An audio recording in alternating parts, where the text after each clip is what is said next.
A 25 years old person, left hand dominant, was skiing and felt a sharp pain over the thumb of the metacarpophalangeal joint. She recalls that her thumb landed in an outstretched fashion in the snow and was pulled backward out of the palm. Since then, she is unable to use her thumb secondary to it. She denies any previous history of any trauma to her hand or thumb. When you move onwards to examine the patient, she has tenderness along the ulnar collateral ligament of the metacarpophalangeal joint of the thumb. She has localized swelling and ecchymosis also.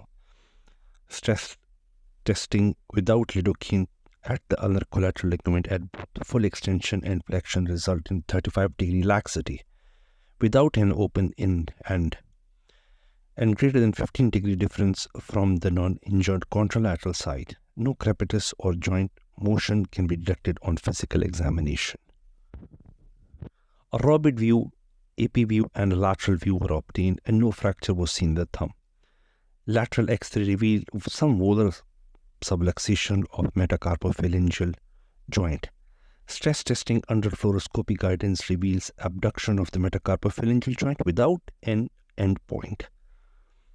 Local anesthesia may be necessary for accurate stress testing if the pain is intolerable. An injured thumb can demonstrate more than 30 degrees of instability compared with the contralateral or uninjured side, and this indicate complete UCL rupture. To differentiate between a non-displaced UCL injury and a presence of general lesion, MRI is helpful because it is both sensitive and specific for this type of soft tissue injury. The use of MRI facilitates in more accurate diagnosis and allow physician to recommend the most optimal course of management. MRI is also effective in distinguishing displaced versus non-displaced acute UCL lesion with or without a presence of general lesion.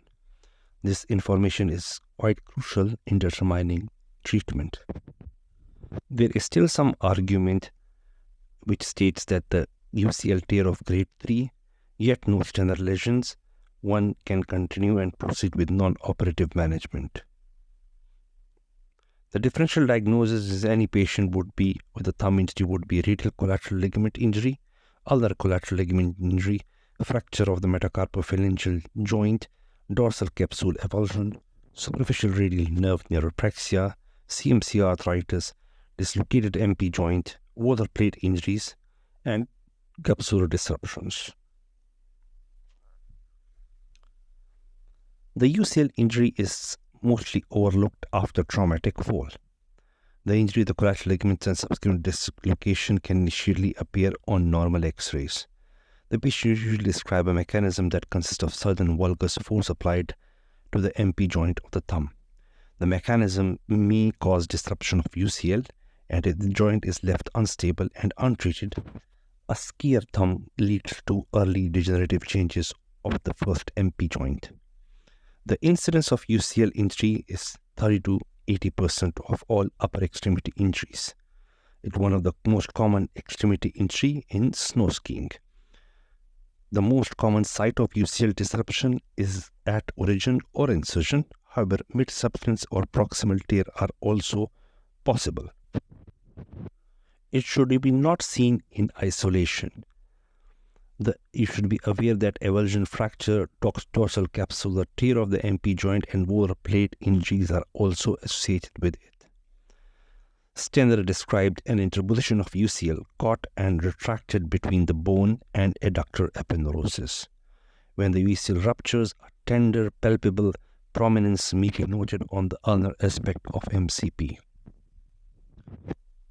A palpable mass at the MP joint is 100% sensitive for diagnosis of Stenner lesion, but only 46% specific in a clinical study.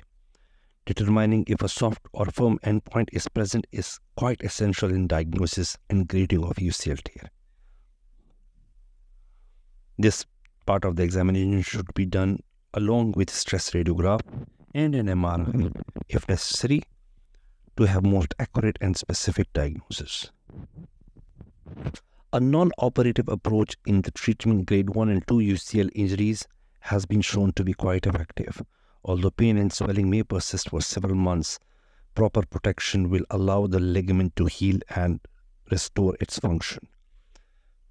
A cast can be applied by a physician or orthoplast splint can be applied by a hand therapist. The patient should wear the protective splint for 24 hours a day for 4 to 6 weeks. In patient with Stener lesion, repair of the torn ligament with reattachment with the bone is recommended. A skin incision is made and the dorsal ulnar sensory branch of the superficial radial nerve is identified and protected. The Stener lesion is then identified. The adductor epineurosis is now cut at the 90 degree to its fibers. The MP joint is inspected for any soft tissue interposition. The proximal phalanx is curettaged and prepared if avulsion is of the proximal phalanx, which is common. The proximal phalanx is then drilled. A mini anchor is placed in the pre-drill hole. The UCL is then repaired using a suture anchors. The adductor epineurosis is repaired. Remember that the dorsal capsule injury may be present and would be needing repair as well. The skin is closed. Post-operatively, the patient is placed in a wrist cast. At 6 weeks post-operative, the patient is given a functional hand splint. Therapies begin in AP and then pronation, supination, and exercises are instituted. Possible complication with surgery includes injury to the superficial radial nerve, ulnar branch to the thumb. The patient may expect small areas of numbness post-operatively, and this may be temporary. The patient may have also experienced permanent stiffness of the joint following surgery. The stiffness can be avoided by range of motion exercises when allowed. Stiffness can usually be resolved by recommending an exercise program along with hand therapy assistance.